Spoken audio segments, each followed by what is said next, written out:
All right, let's dive right in. Today, we're taking a tour of the one place we all live but almost never really get to see, our own mind. We're going to explore the machinery behind our thoughts, and in the process, we're going to challenge a huge assumption.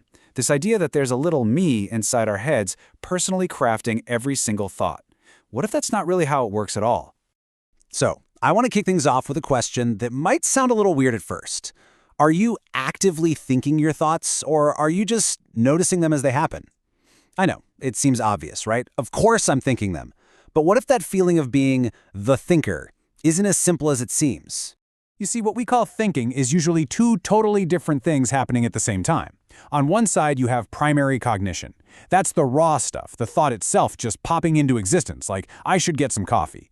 But then layered right on top, you've got this other process, recursive self-monitoring. And this is the part that adds the little tag, the feeling that says, hey, I am thinking this. This thought is mine. Okay, so to really get how these layers operate, we need to meet the team. You can think of your brain as having these different specialized networks that all work together. So let's meet the internal crew that's responsible for making and managing our thoughts. First up, we've got the star player, the default mode network, or DMN. Now, people often call this the self network, but it's way more than that. It's the brain's idea factory, the part that's churning out language and concepts. But, and this is key, it also wears a second hat as the self-monitor. So we can actually split the DMN's job in two. You've got the generative layer, which is like this creative engine just making stuff, ideas, sentences, you name it. And then you have the recursive layer, which is like a quality control manager that looks at the output, checks it, and stamps it with that little mine label.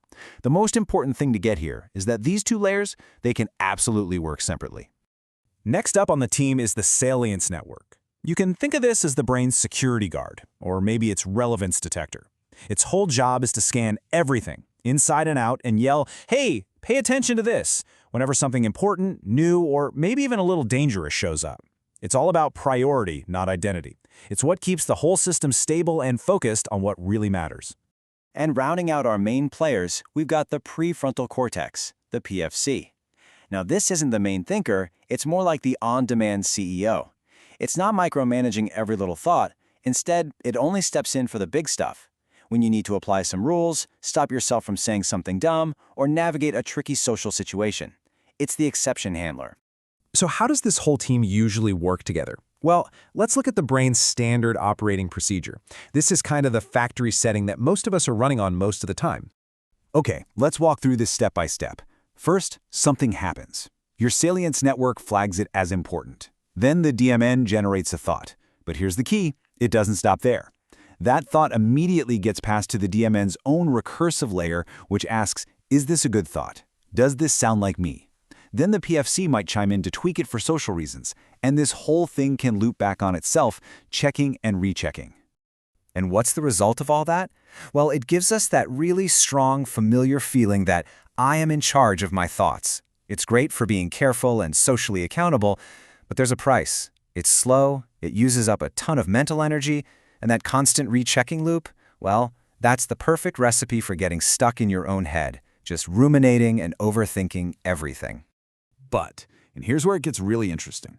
What if there's another way, a different playbook this team can run that's way more direct and streamlined? Just look at how much shorter this process is. Something happens, the Salience Network flags it, the DMN's generative layer produces a thought, and that's it. The thought just shows up, fully formed, ready to go. Notice what's missing? That constant recursive evaluation loop in the PFC's micromanagement. They're not gone, they're just on standby instead of supervising every single move. And this slide just lays out the difference so clearly. On the left, you've got that standard process, this tangled mess of generate, evaluate, correct, reevaluate. It's like a committee meeting in your head. But on the right, you have direct cognition, a straight line. The thought is generated and immediately it's there. It feels less like a conclusion you worked hard for and more like a sudden moment of insight. So what does this actually feel like from the inside? Well, that sense of a self who is doing the thinking, it just kind of fades into the background. Thoughts seem to appear out of nowhere, without all the running commentary and internal debate. There's just less cognitive friction, which means creative solutions can pop into your head with way less effort. Now, I know what you might be thinking. Hang on a second. Is this safe? If there's no supervisor, doesn't my brain just go off the rails? And that's a fair question, but the system is a lot more robust than you'd think. The system stays perfectly stable. Why? Well, for one, the Salience Network is still on the job, ready to flag anything that's actually important. The PFC, our CEO, is still on call, ready to jump in if a real threat or a complex social problem comes up. And crucially, all your core functions, your memory, your ability to use language, they're all still humming along just fine. So this is the really critical point. That self-monitoring process isn't deleted. It doesn't just vanish. It simply shifts its job. It goes from being this constant energy-sucking background noise to being an on-demand tool that only gets used when it's genuinely needed. And this leads to this amazing paradox. From your point of view, your mind feels quiet, calm, even silent. But if you were to look at the neural reality, your brain is anything but. It can be incredibly active, processing information with amazing efficiency. The quiet you feel isn't an empty mind. It's the absence of that noisy commentary about the thoughts. Okay, let's pull all this together. Because what this model really does is it forces us to completely rethink who or what the thinker actually is. This quote from the source material just nails it. The feeling of me dissolving doesn't mean you stop thinking, not at all. It just means that one specific process, that constant supervisory loop, has been put on pause. Cognition is still happening, and maybe it's even happening better. So let's just recap the big ideas here. First, the act of thinking and the feeling of thinking are two separate things. That alone is a game changer. Second, your brain is perfectly capable of thinking without a constant micromanager looking over its shoulder. Third, that sense of I you feel, it's not a permanent thing. It's a process, a job the brain can turn on or off. And finally, a quiet mind isn't an empty mind. It can actually be a hyper-efficient one.